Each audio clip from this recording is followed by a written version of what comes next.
12 minutes. That's all the oxygen Roger Chapman and Roger Mallinson have left. They don't know this. They're barely conscious, lying motionless in total darkness inside a 6-foot steel sphere, 1,575 feet beneath the Atlantic. Their bodies have gone cold. Their minds have gone slow. Above them, a cable strains against 1,575 feet of crushing ocean, trying to drag them toward air they may never breathe. 3 countries have thrown everything at this rescue: submarines, robots, even Navy divers. Every attempt has failed. 4 rescue vehicles have reached them over 3 days. And now, on this final try, the men inside Pisces III don't even know rescue is coming, because they've already recorded goodbye messages to their families and sealed the tapes in a waterproof pouch. Here's what makes this story different. The thing that should have killed them, a single decision made by an exhausted engineer 26 hours before the accident, is the only reason they're still alive. Roger Mallinson swapped a half-empty oxygen tank for a full one before this dive. Nobody asked him to. Protocol didn't require it. That choice doubled their air supply from 36 hours to 72. But it also created a trap. Just enough oxygen to survive long enough to watch rescue fail again and again. This is the deepest underwater rescue ever attempted. Will it succeed or fail? And through which battles will the rescuers go trying to reach them? August 29th, 1973, 9 a.m. The cable-laying ship Vickers Voyager floats 150 miles southwest of Cork, Ireland. Far below, a 20-foot submersible named Pisces III finishes its 325th dive, an 8-hour shift burying the Cantat 2 transatlantic telephone cable. Inside its 6-foot crew sphere crouch 2 British pilots. Roger Chapman, 28, is a former Royal Navy submariner whose imperfect eyesight ended his naval career. Roger Mallinson, 35, is the senior engineer, running on fumes after 26 straight hours awake. He spent the previous night repairing the sub's mechanical arm. While at it, he swapped the half-empty oxygen tank for a full one. Nobody asked him to. He just did it. That decision will matter more than any other choice made that day. Pisces III rises to 160 feet below the ship, ready to be winched aboard. Crewmen secure a nylon tow line to the hull. Chapman and Mallinson hear the familiar clanking of chains above. This is their routine. Then an alarm screams. Water roars into the aft compartment. The tow line has snagged an emergency release and wrenched open the rear hatch. 1 ton of seawater floods the machinery sphere. Pisces III flips upside down and plunges backward into the abyss. At 175 feet, the tow line snaps. Now, nothing holds them. Chapman and Mallinson tumble nose up through black water at accelerating speed. Chapman kills all power instantly. Electrical fires kill faster than drowning. They dump 400 pounds of emergency ballast, but nothing works. For 30 seconds, they plummet through darkness with no idea how deep they'll fall or how hard they'll hit. Both men curl into fetal positions, wedge cushions around their bodies, stuff white cloth in their mouths to avoid biting through their tongues. At 9:30 a.m., Pisces III slams into the seabed at 40 miles per hour. It lands nose down, buried in a gully. The pressure hull holds. Chapman and Mallinson are alive, bruised, disoriented, hanging at an awkward angle in total darkness, but breathing. Behind them, a ton of seawater sloshes in the flooded aft section, sealed off by watertight bulkheads. Mallinson runs the numbers. The full oxygen tank has 72-hour capacity, minus the 8 hours already used. That leaves 64 hours, maybe 66 if they're careful. The nearest rescue submarine is in the North Sea. The nearest underwater robot is in California, 5,000 miles away. No one has ever been rescued from this depth. Chapman checks communications. By some miracle, the system works. He radios, "We're on the bottom. We're both okay." Those 7 words trigger an international response. But down here, none of that matters yet. They have 64 hours to live. 1 sandwich, 1 can of lemonade, and a terrible choice. How slowly can they force themselves to breathe? How much carbon dioxide can they let poison their blood? The rescue launches immediately. Within hours, 3 countries mobilize. The Royal Navy dispatches HMS Hecate with lifting cables. The U.S. Navy scrambles Curve 3, a remote-operated robot from San Diego, 5,000 miles away. The Canadian ship John Cabot steams from Swansea. Pisces II, a sister sub in the North Sea, is ordered to port for airlift to Cork. Pisces VI joins from another operation. This is the largest deep-sea rescue force ever assembled for 2 people. The problem? None of it arrives for 36 hours. Chapman and Mallinson have 64. Every breath costs them. So they enforce a discipline most people couldn't maintain for an hour. They seal watertight doors. They kill every system. Lights, heaters, instruments, plunging into blackness to conserve power and oxygen. Temperature drops to 40 degrees Fahrenheit. Condensation soaks their clothes. Both men are soon shivering, but shivering wastes energy and oxygen, so they stop shivering. They pull their arms inside their coveralls and force their muscles to relax. Talking wastes oxygen, so they stop talking. They communicate through hand squeezes in the dark. One squeeze means, "I'm okay." Protocol requires running the lithium hydroxide scrubber every 40 minutes to remove CO2 and replenish oxygen. But the scrubber uses power and air, so they cheat. They let carbon dioxide creep beyond safe limits, tracking time with egg timers. Within hours, both develop splitting headaches. Their joints ache. Drowsiness crashes over them. They're poisoning themselves deliberately to buy extra hours. Their job is to stay alive, whatever the cost. Time stretches. The hull groans under 700 pounds per square inch of pressure. Every sound amplifies. Creaking steel, dripping water, and their own shallow breathing. Neither man has appetite, but they notice the sandwich and lemonade. Knowing these might be their last provisions, they save them. Something to hope for. Night falls. Just after midnight, they hear propellers overhead, the first rescue vessel. By Thursday morning, multiple ships gather above. Sonar teams scan the seabed, but Pisces III lost its locator buoy during the fall. The rescuers know which haystack to search, but they don't know where the needle is. Hours pass, oxygen bleeds away, and the trapped men wonder, even if someone finds them, how do you lift a flooded sub from 1,575 feet without snapping the cables? Friday, August 31st, 2 a.m. Pisces II finally descends into the depths, carrying a specially designed lifting rope attached to its mechanical arm.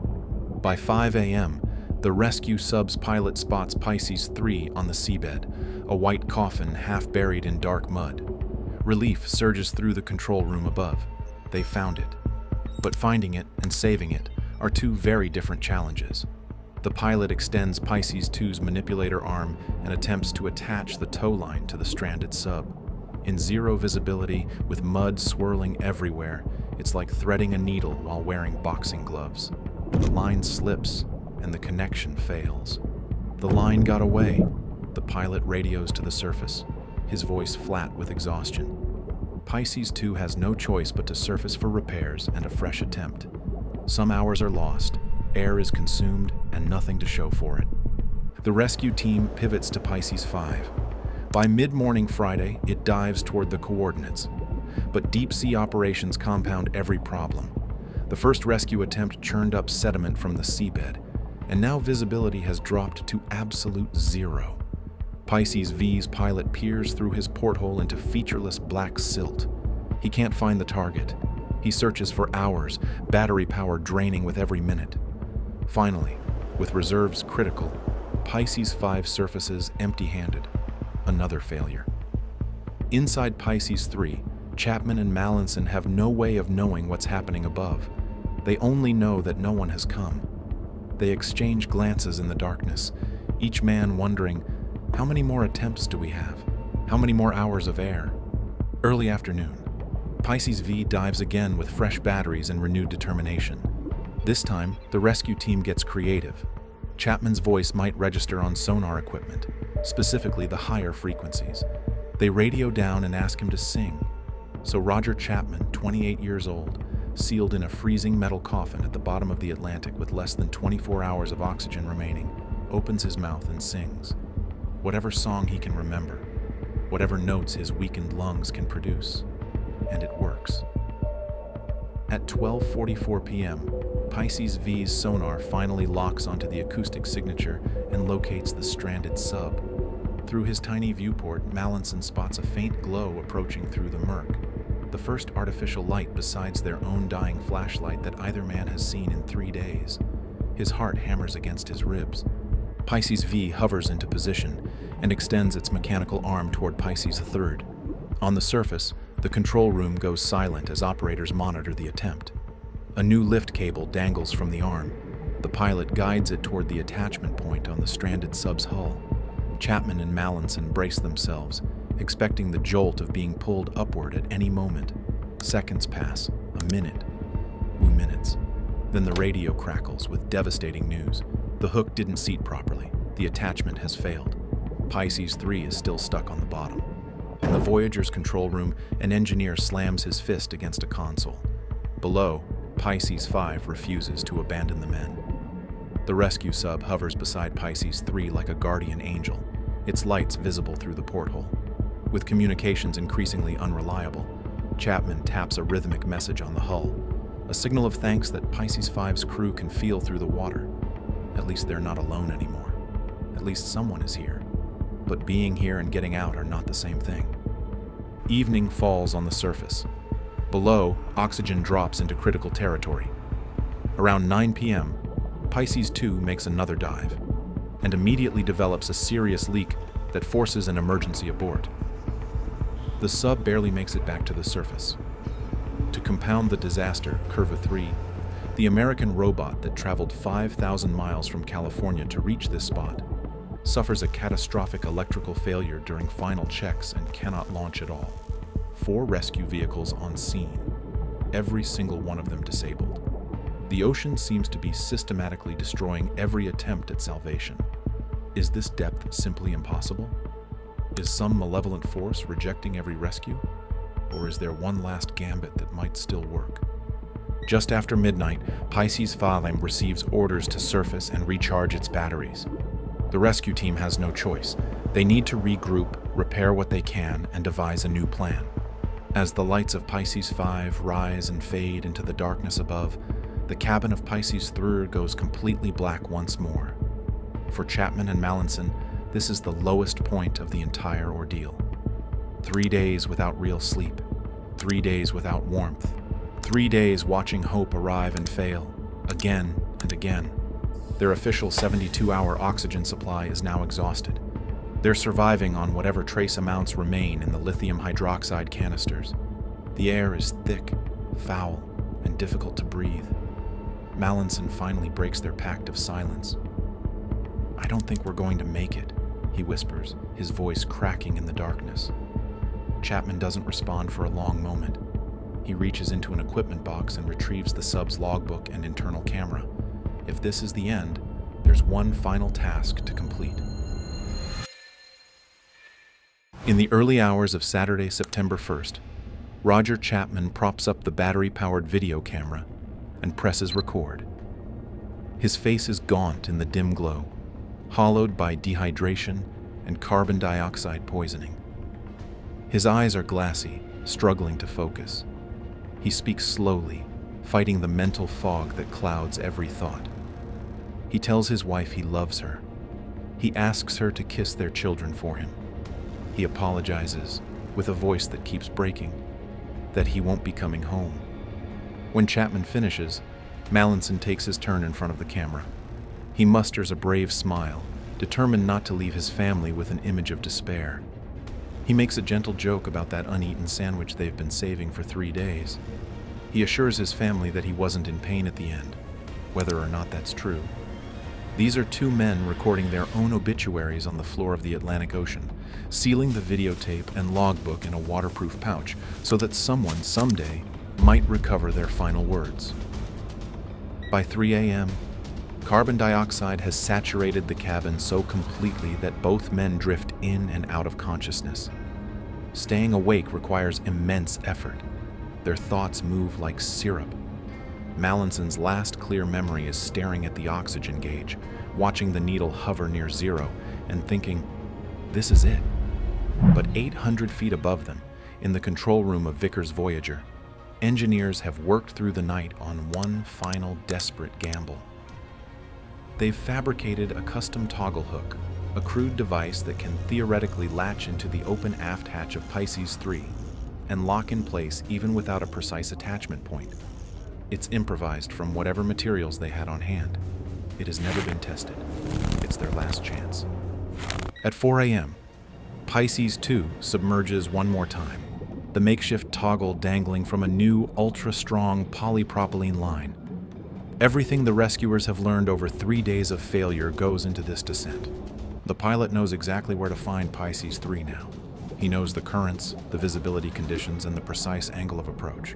He guides the submersible down through darkness, following coordinates burned into memory. He locates Pisces III on the seabed. He maneuvers the toggle into position above the open aft hatch. He releases it.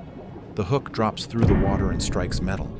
At 5:10 a.m., a metallic clunk reverberates through the hull of Pisces III, jolting Chapman and Mallinson from the edge of unconsciousness. The toggle hook has jammed into a sturdy grill on the aft sphere. The Pisces II pilot tugs the line experimentally, and it holds. He tugs harder, still secure.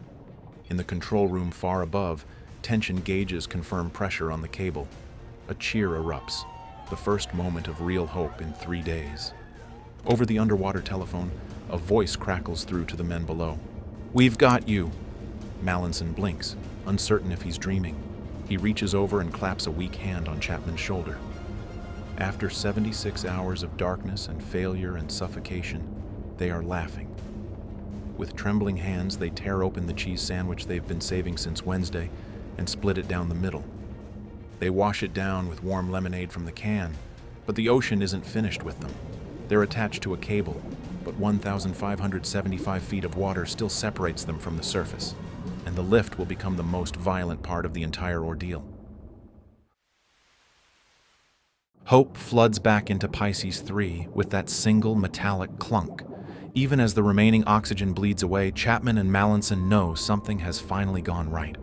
Around 10:35 a.m., the repaired Curve 3 dives and successfully clips a second safety line onto the sub's bow. Redundant cables now cradle Pisces III from 2 attachment points, insurance against the nightmare of a single line snapping during the lift. On the deck of Vickers Voyager, winches engage for the first time. Far below, the crippled submersible shudders and lifts from the seabed. After more than 3 days buried in mud, it's finally moving. Inside, Chapman and Mallinson feel the motion and allow themselves a delirious grin. They're rising.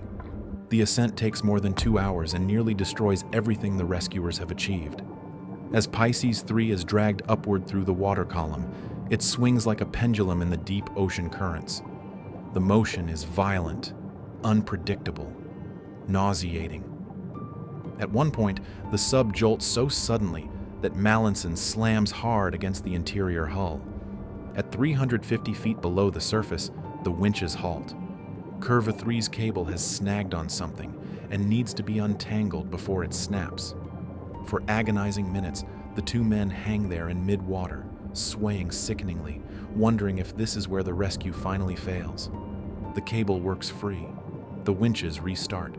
At 100 feet depth, Navy divers splash into the water and swim down to meet the rising sub. They attach heavier cables directly to the hull as a final precaution for the last stage of the lift. The pilots are barely conscious now. Their air supply has dwindled to its final traces, but some instinct tells them salvation is close. Through the viewport, greenish light filters down for the first time.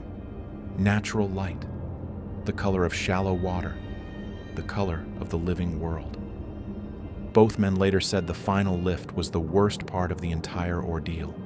The violent swinging, the sudden jerks, the not knowing if each motion would be the one that snapped the cables and sent them plummeting back to the bottom forever. At 1:17 p.m. on September 1st, 1973, Pisces III erupts through the surface of the Atlantic. Crews aboard John Cabot and HMS Hecate burst into cheers at the sight of the battered white sub breaching the waves, streaming seawater, finally free. Divers immediately swarm the bobbing craft and clamber on top to crack the entry hatch and get fresh air to the men inside. The hatch won't move. Pressure differentials and structural misalignment have jammed it completely shut. Chapman and Mallinson, inches from fresh air, are too weak to help from the inside. For 30 excruciating minutes, rescue workers pry and hammer at the stubborn seal while the whole world watches. At 1:45 p.m., the hatch finally pops open. Sunlight floods into the capsule for the first time in more than 3 days. Strong arms reach in and haul Roger Chapman up to the deck. Roger Mallinson follows moments later. Both men are alive but can barely stand without assistance. Mallinson shows signs of mild hypothermia. Both are severely dehydrated. The examining doctor's assessment of their overall condition was a single word: incredible. Medical teams would later determine exactly how close the margin had been. When that hatch finally opened, Pisces III contained precisely 12 minutes of breathable oxygen. 84 hours and 30 minutes after crashing to the seabed, the two pilots of Pisces III had returned to the living world. What saved them wasn't luck alone. It was Mallinson's unexplained decision to swap that oxygen tank before the dive, a choice that bought them the extra hours they desperately needed. It was their iron discipline in the darkness, stretching a 72-hour air supply past 84 hours through sheer willpower and controlled breathing. It was the relentless refusal of rescue teams from 3 nations to accept failure, diving again and again until something finally worked. Roger Chapman would go on to found a submarine rescue company called Rumik in 1984. He designed the LR-5 rescue submersible, which would save the crew of Russian submarine AS-28 in 2005. Chapman was appointed commander of the Order of the British Empire in 2006 for his services to maritime safety. The two Rogers formed a bond that lasted the rest of their lives. Every year, on the anniversary of the rescue, Mallinson would call Chapman at the exact moment their sub broke the surface, 1:17 p.m. That tradition continued for nearly 50 years, until Chapman's death in 2020. Their survival remains the deepest underwater rescue in recorded history, a Guinness World Record that still stands. And it all came down to 12 minutes that neither man knew they had.